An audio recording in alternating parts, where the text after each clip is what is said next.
नमस्कार किसान भाइयों, यूट्यूब चैनल किसान पाठशाला में सभी किसान भाइयों का स्वागत।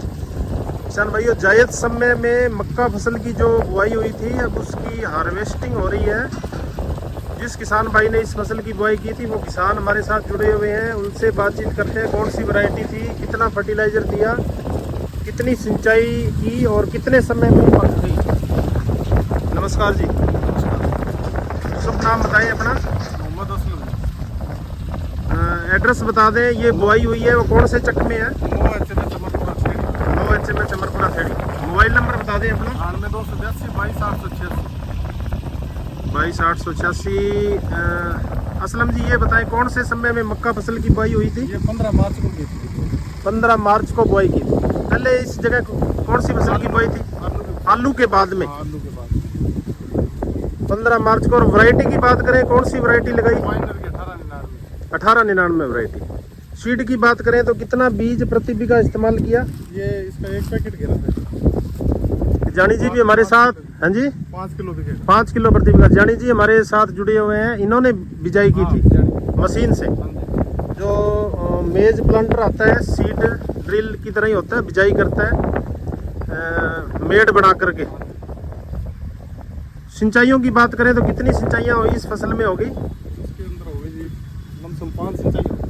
5 सिंचाई होगी। बाकी अब की बार गर्मी का मौसम था तो सिंचाई की तो बात करें, जब जरूरत पड़े लगानी पड़ती है। वैसे 5 सिंचाई। 5 सिंचाई। फर्टिलाइजर की बात करें तो शुरुआत में जब बिजाई की थी, डीएपी, यूरिया, पोटास के बारे में थोड़ा बताएं, कितना यूज किया था? इसके अंदर शुरू में बिजाई की थी, बिजाई के साथ आधा कट्टा डीएपी।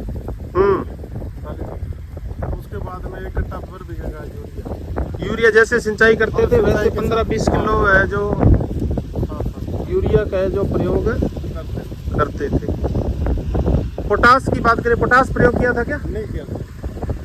इसमें एक मेन समस्या रहती है जो स्टेम बोरर की है, तना छेदक। यदि इस तना छेदक से किसान शुरुआत में फसल को बचा लेता है तो अच्छा उत्पादन मिलता है। कोई दवाई वगैरह के बारे में बताएं, कौन सी स्प्रे की थी? कोरोजन की स्प्रे की। क्लोरेंट्रा नीलीप्रोल एक दवाई आती है, उसका प्रयोग किसान भाई शुरुआत के अंदर जब पहली सिंचाई करते हैं, 3 से 4 पत्ती की फसल होती है, उस समय किसान यदि सिंचाई कर लेता है क्लोरेंट्रा नीलीप्रोल।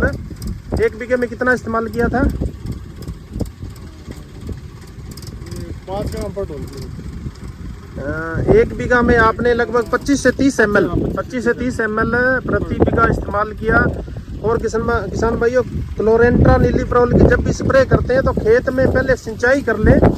सिंचाई यदि आप कर लेते और इस दवा का स्प्रे करते हैं तो जो स्टेम बोरर आता है मक्का की फसल में, मेन समस्या रहती है स्टेम बोरर की, तो उससे हमें निजात मिलती है। शुरुआत में यदि आपने कीड़े से बचा लिया तो उत्पादन है जो अच्छा मिलेगा। खान साहब, ये बताएं उत्पादन कितना होने की उम्मीद है? भुट्टे तो अच्छी तरीके से बने हुए हैं। 20 क्विंटल तक होने की उम्मीद है। 20 क्विंटल। बाजार भाव की बात करें, नॉर्मल क्या बाजार भाव चल रहा है अभी? 18-1900 रुपये। 18-1900 रुपये के आसपास चल रहा है। तो लगभग ये अपने मान सकते हैं 35-40 हज़ार रुपये का उत्पादन होगा। खर्चे की बात करें तो 1 बीघे में कितना खर्चा हुआ है? लगभग 7-8 हज़ार रुपये तो मान, इतना तो मान ही लेते हैं। और दूसरा अपने बात करें, किसानों के पास ये बहुत अच्छा अल्टरनेट है, क्रॉप रोटेशन, यानी क्रॉपिंग पैटर्न फसल पद्धति है, उसको बदला जा सकता है। पहले किसान भाई है जो चारे वाली मक्का का प्रयोग करते थे, आलू वाले किसानों के लिए बेस्ट है। आलू वाले किसानों के लिए अच्छा है। आलू के बाद में वो चारा वाला मक्का लेते थे या ज्वार बीजते थे। चारे वाला मक्का बेचते थे पर उसका रेट नहीं मिलता था। हाँ, एक बार रेट ठीक मिलता, बाद में सभी किसान जब चारे वाला लगाने लग गए तो रेट नहीं मिलता था। तो ये हमारे लिए बहुत अच्छा अल्टरनेट है। जायद समय में मक्का फसल की बुआई की जा सकती है।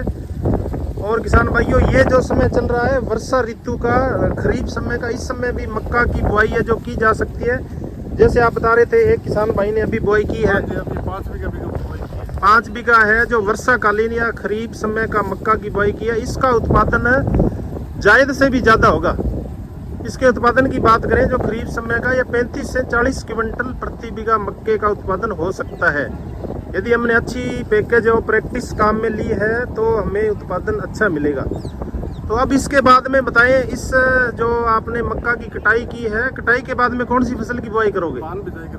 धान। 16 बाण में। 16 बाण में अच्छी वैरायटी है और कम दिनों में पक जाती है। ये लगभग 80 से 85 दिनों में इसका पकाव हो जाता है। बीमारियां भी इसमें कम आती है। तो एक वर्ष के अंदर अपने 3 फसलों का उत्पादन हो गया। पहले आलू, आलू के बाद में मक्का, मक्का के बाद में धान। और इस फसल अवशेष की अपने बात करें, फसल अवशेष को मृदा में ही मिलाओगे क्या? हाँ जी, जमीन के अंदर। जमीन के अंदर ही मिला दोगे, यानी इसको पलटा करके ऊपर से जब पानी लगाओगे तो थोड़ा सा इसमें डीकम्पोजर का आप प्रयोग करोगे तो 3 से 4 दिन के अंदर ये पूरा डीकम्पोज हो जाएगा। या थोड़ा सा 15 से 20 किलोग्राम यदि आप यूरिया भी डाल देते हो ना, उससे भी ये पूरा सड़ गल जाएगा। तो हमें जो उत्पादन अच्छा मिलेगा। तो ये एक मक्का फसल के बारे में किसान भाइयों बातचीत कर रहे थे। हार्वेस्ट हो रहा है और उसके बाद में धान की बुआई होगी। इस तरीके से एक प्रगतिशील काश्तकार हमारे साथ जुड़े हुए थे, अच्छी खेती करते हैं और मक्का फसल की हार्वेस्ट हो रही है। उम्मीद करते हैं कि 20 क्विंटल से आपका उत्पादन ज़्यादा ही हो। नमस्कार जी, मिलते हैं एक अच्छी जानकारी के साथ। जय जवान जय किसान। किसान भाइयों, आपको वीडियो कैसा लगा? ज़्यादा से ज़्यादा लाइक करें, शेयर करें, जानकारी को दूसरे किसानों तक पहुँचाएँ। नमस्कार जी।